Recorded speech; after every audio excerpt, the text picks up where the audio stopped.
Hello everyone, I'm here to walk you through on how to turn on and off timer on Snapchat. So let's get started.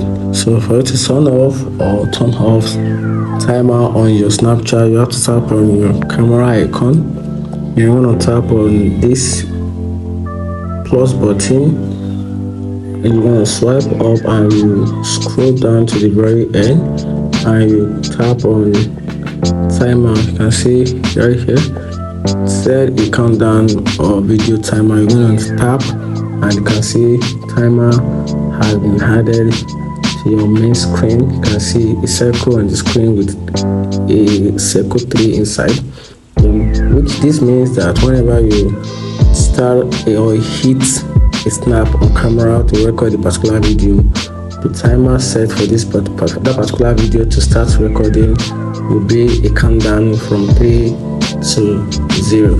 So let's have a check of that. You can see 2, 3. Then that is the timer for that particular video to start recording. If you find this video helpful, like and follow for more. Thank you.